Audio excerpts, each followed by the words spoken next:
Welcome back to The Takeout in New York. King Charles is in Washington for the first state visit by a British monarch in almost 20 years. Here he is arriving with Queen Camilla at the White House. Paris having, you guessed it, tea with President Trump and the First Lady. Tomorrow, King Charles will give an address to a joint session of Congress. Our Caitlin Huey-Burns is following all this and joins us from our D.C. bureau. Caitlin, take it away. Hey, Major, great to see you. Well, I have seen every season of The Crown, so I am an expert, as you know. You are well prepared. You are well versed. So well prepared for this moment. I was actually just got here to the bureau. I was at Joint Base Andrews, where the King and Camilla arrived, and it was a very stately affair. All the pomp and circumstance has begun. And Major, in an era in which tradition is kind of often put to the wayside, it was a pretty special and notable moment, his arrival here. And it comes, as we've been talking, against the backdrop of what happened over the weekend, of course, heightened security concerns as well. But the palace and the White House have said that the schedule will go on as planned. So you saw today they arrived at the White House to have tea, very British, with the First Lady and the President. He will also have a state dinner tomorrow night at the White House as well. And tomorrow, Major, he'll address Congress. It will be the first time in a couple of decades in which a monarch has addressed Congress. He's only the second to do so.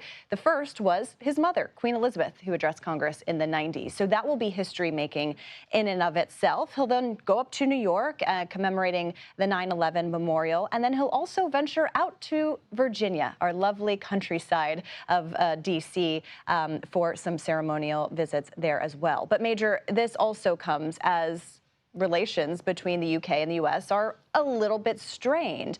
This is a visit meant to mark the 250th anniversary of the signing of the Declaration of Independence.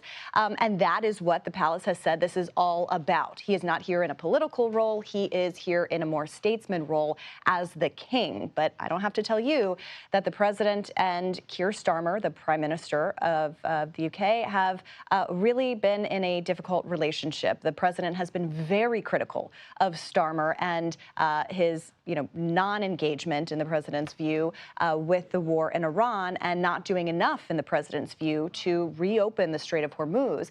And the president's been very critical about the NATO alliance in the wake of Iran. As we know, the UK and the US were founding members. So there has been that relationship. But the president talks so favorably of the king. He has met him before. He likes him. He has said as much. And the president is very much looking forward to this visit. Whether it does anything to kind of bridge those divides right now between the political components remains to be seen, but certainly potential avenue there. Caitlin Huey-Burns, thanks so very much.